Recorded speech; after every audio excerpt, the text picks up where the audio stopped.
Avertissement. Les informations de cette vidéo ne sont pas en accord avec mon opinion et n'ont qu'un but informatif. Des images ou vidéos choquantes peuvent être mises en avant dans cette affaire et je ne suis pas responsable pour les personnes qui ne pourraient être prêtes à les assumer. Pour finir, je me dédouane de toute conséquence sur vous et je ne suis pas responsable de la manière dont vous pourrez les recevoir et les utiliser. Bon visionnage.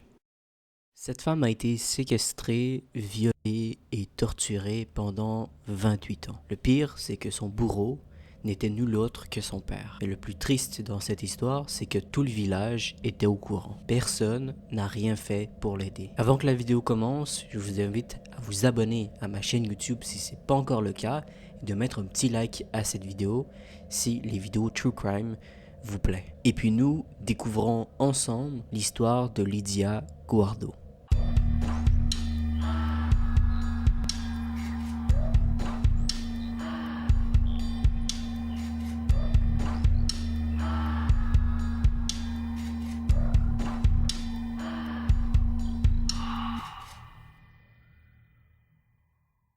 L'histoire d'aujourd'hui se passe en France dans les années 60. La petite Lydia, née le 13 novembre 1962, peu de temps après sa naissance, sa mère Jacqueline décide de l'abandonner à la DDASS. Avec son grand frère Bruno et sa sœur Nadia, les trois enfants sont placés en foyer puisque leur père, Raymond Guardo, est en prison. Il purge d'une peine pour vol à main armée et il lui reste 3 ans à faire avant d'être libéré. Lydia est placée en foyer jusqu'à ses 3 ans et à sa sortie, Raymond se rend dans la famille d'accueil armé d'un fusil et menace la famille en répétant qu'il veut qu'on lui rende ses enfants. Il finit par les récupérer malgré la force employée. C'est comme ça que la famille Guardo est réunie et s'installe à Beauval dans un quartier HLM de Meaux. Et avec eux, il y a une femme qui s'installe, une certaine Lucienne. Raymond l'avait rencontrée en prison grâce à une petite annonce et les deux finissent par se marier. Et Lucienne s'occupe des enfants comme si c'était les siens. Pourtant, la suite en dit long sur la considération qu'elle avait pour eux. D'abord, le mauvais traitement subi aux enfants commence dès que Raymond et Lucienne décident d'enlever les enfants de l'école. À partir de là, les enfants sont tout le temps à la maison. Ils n'ont pas le droit de sortir ni parler à d'autres personnes autres que leurs parents. Pour Raymond, ses enfants lui appartiennent. Ce sont ses choses à lui et il en fait ce qu'il veut. Enfermés chez eux et n'allant plus à l'école, les 3 enfants sont donc séquestrés par leurs parents. C'est à partir de là que l'enfer commence. Leur père et leur belle-mère les agressent quotidiennement, que ce soit physiquement ou sexuellement. Pour Lydia, sa vie bascule alors qu'il n'a que 8 ans. Sa belle-mère Lucienne la force à prendre un bain d'eau bouillante pour la punir d'une bêtise. Pour vous dire, l'eau est tellement chaude que la petite Lydia fait un malaise à cause de la douleur. C'est de la torture, mais ce n'est pas le pire. Sa belle-mère verse de l'eau de javel dans le bain brûlant et attrape une brosse pour chien, puis frotte les jambes de la petite Lydia. Sa peau s'arrache petit à petit, comme si elle fondait. Sa belle-mère s'acharne tellement sur elle qu'elle lui enlève la quasi-totalité de la peau de ses jambes. Lydia crie de douleur, mais personne ne vient l'aider. Pourtant, son père est bel et bien à la maison, mais il ferme les yeux et laisse sa femme s'en occuper. En sortant du bain, Lydia voit que sa peau tombe littéralement en lambeaux le long de ses jambes. Elle est brûlée au 3e degré. En entendant sa petite sœur crier de douleur, son grand frère Bruno accourt et trouve Lydia en sang. Elle n'a plus de peau sur la moitié de ses jambes. Il prévient alors son père qui vient retrouver Lydia et sa femme. Il décide alors d'appliquer de l'huile sur les plaies de la petite. Mais cela ne fait qu'aggraver la douleur. Vu son état critique, il finit par l'amener aux urgences. Sur place, Lydia ne dit rien. Son père raconte que la fillette a volontairement sauté dans le bain. Il explique que sa femme n'avait pas la volonté de nuire à sa fille en faisant couler un bain aussi chaud. Tout ça n'était qu'un accident. Lydia est prise en charge et reste hospitalisée pour subir des greffes. Elle reste à l'hôpital pendant 8 mois avant que son père Raymond décide de la sortir de force pour la ramener chez lui car elle lui appartient. Malgré les blessures de la fillette, le père reprend les viols à répétition, la séquestre avec ses frères et sœurs dans leur chambre. Petite piqûre de rappel, les parents ont enlevé les enfants de l'école et Lydia est emprisonnée chez elle et elle subit des agressions quotidiennement. La belle-mère, Lucienne, laisse son mari faire et ne dit rien. D'ailleurs, il lui arrive même d'observer les scènes par pur plaisir sadique. Mais l'horreur ne s'arrête pas là. Raymond profite des blessures de Lydia pour demander une pension d'invalidité grâce au malheur de sa fille. Le père reçoit de l'argent chaque mois pour l'état dans lequel lui et sa femme ont mis leur fille. Pire encore, pour continuer à toucher l'aide financière, il brûle régulièrement sa fille avec de l'acide afin que les plaies cicatrisent pas. Il oblige aussi sa fille à rester en fauteuil roulant quand il y a des contrôles pour toucher l'invalidité totale. Qu'est-ce que c'est ces marques sur vos bras? Ça, c'est parce que je faisais des bêtises. Alors celle-là, c'est la première. Parce qu'une fois, j'avais pris 5 francs pour m'acheter des bandes hygiéniques. Il m'avait dit, tu sais, en Algérie, on te coupe une main si tu voles 5 francs. Si t'aurais volé, moi je te brûle. Toutes ces marques sur vos bras, c'est de l'acide chlorhydrique? Ouais, et là aussi. Voilà, comme ça, là. Parce que je faisais des bêtises. Mes pieds, ils étaient brûlés, il me les a rebrûlés. Parce que tu sais, je devais passer un contrôle et puis comme ils trouvaient que j'avais bien cicatrisé, pour me faire un... Ils disaient, faut te rebrûler. Pourquoi?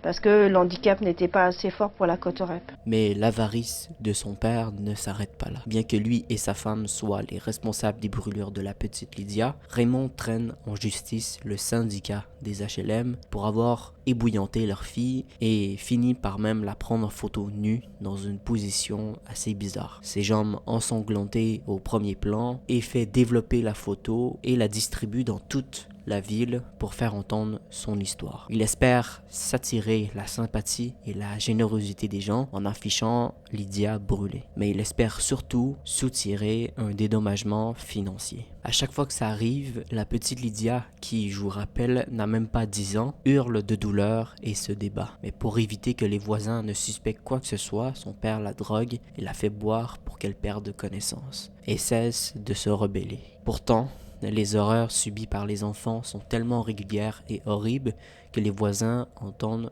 trop souvent des cris anormaux provenant de chez les Guardo. La famille finit par se faire expulser de leur logement, alors ils décident de déménager en 1975 et vont s'installer à Kouloum, dans une ferme payée grâce à la pension d'invalidité de Lydia. Hélas, le fait d'arriver dans leur nouveau logement empire la situation des enfants, puisque Raymond et Lucienne peuvent maintenant agir à l'impunité des regards sans problème de voisinage. Comme ils ne sont plus scolarisés, Raymond utilise ses enfants pour rénover la ferme. En plus de ça, les viols et les coups continuent quotidiennement. Plus ils grandissent, plus Lydia et ses frères et sœurs veulent s'échapper. Alors ils commencent à fuguer. Ils cherchent de l'aide, que ce soit des voisins ou de la gendarmerie. Le plus grand, Bruno, va même porter plainte et il raconte le calvaire que lui et ses sœurs sont en train de subir chez eux. Mais il ne mentionne pas les viols. Après cette fugue, Bruno ne reviendra jamais à la maison. C'est ensuite au tour de la grande sœur de Lydia, Nadia, qui va fuguer à l'aide de son frère Bruno, laissant derrière eux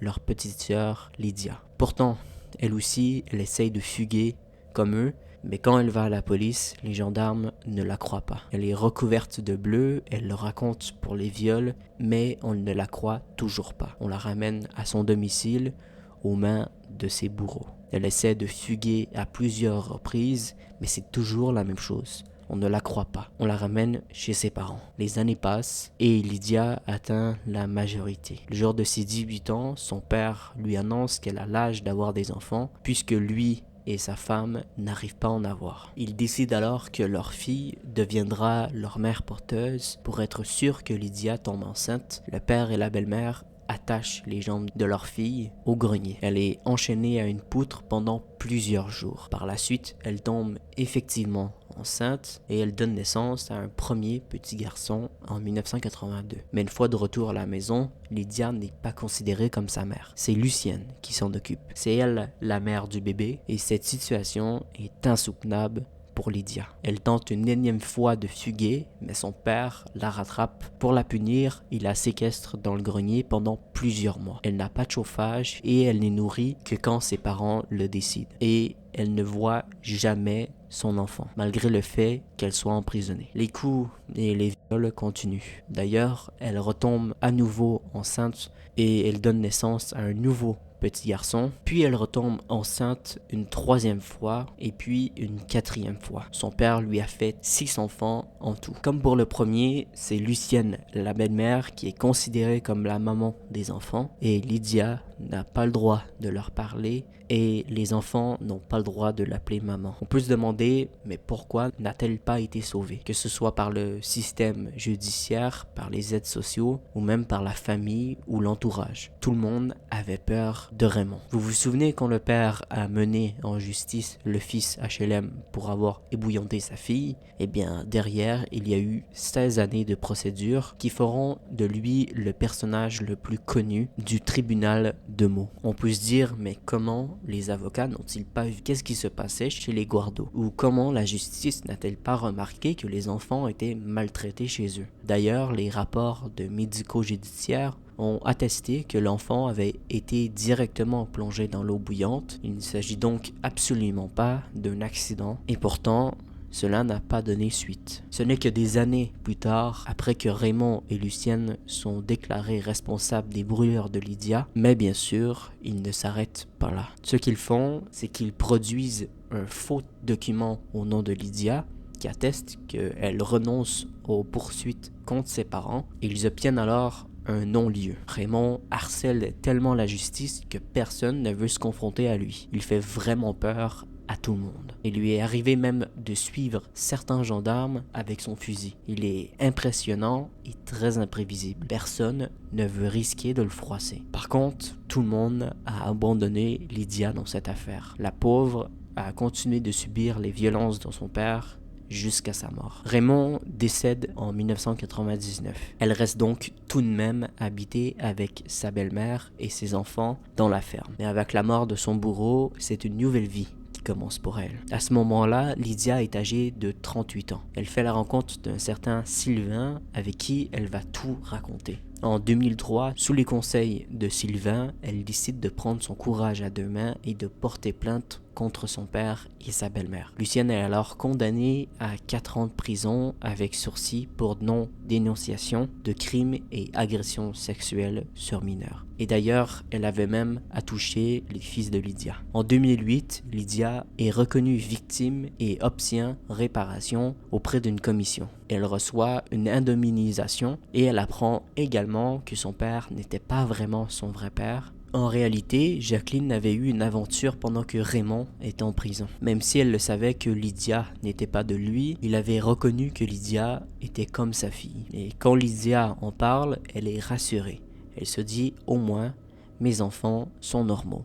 Petit à petit, elle refait sa vie. Elle finit par épouser Sylvain, avec qui ils ont eu 2 autres enfants, Amandine et Maxence. Elle apprend alors à lire et à écrire. Elle finit même par écrire un livre dans lequel elle raconte son histoire qui s'appelle Le silence des autres. Elle passe même dans plusieurs émissions pour partager ce qui lui est arrivé et son histoire devient de plus en plus médiatisée. Et cette année-là, en 2008, il y a une autre affaire qui est très médiatisée dans un autre pays, en Autriche. C'est l'histoire d'Elisabeth Fritzl qui a été emprisonnée et agressée par son père pendant 24 ans. Cette affaire est similaire à celle de Lydia et les gens ne comprennent pas que des personnes comme ça puissent exister. Pourtant, concernant l'histoire de Lydia, il y a une petite nuance. Elle habitait dans un village de 400 habitants. Dans un cadre pareil, on sait bien que tout le monde se connaît, on sait que tout le monde parle. Mais malheureusement, il y avait beaucoup de rumeurs sur les Guardo et les gens avaient de gros soupçons sur la naissance des enfants. Tout le monde se doutait que le père avait sa fille, mais pour les habitants, ils se sont dit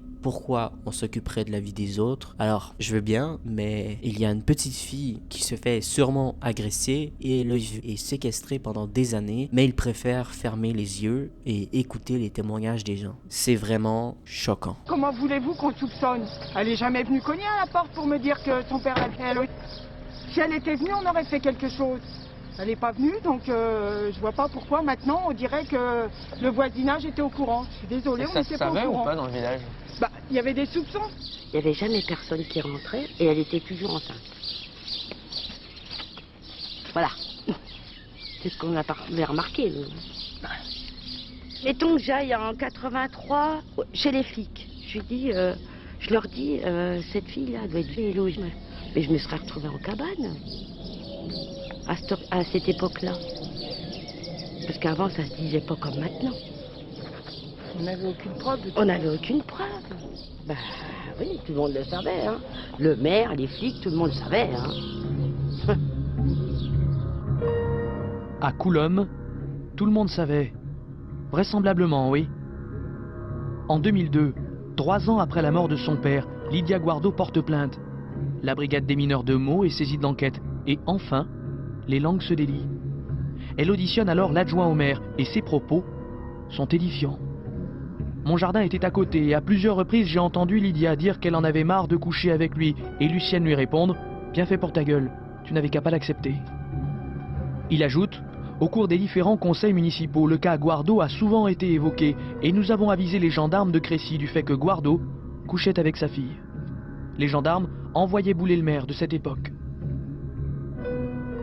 Que feriez-vous si vous aviez des soupçons sur un voisin? Que pensez-vous de cette affaire? Eh bien, n'hésitez pas à me le faire savoir dans les commentaires. Je me ferai un plaisir de lire vos commentaires. Et puis, je vous invite à vous abonner à ma chaîne YouTube si ce n'est pas encore le cas et de mettre un petit like à cette vidéo. J'essaie tranquillement d'amener une nouvelle forme à la série Cursed qui est mes vidéos sur le True Crime. J'essaie quelque chose de différent. J'espère que ça vous plaît. Bref, prenez soin de vous. À bientôt.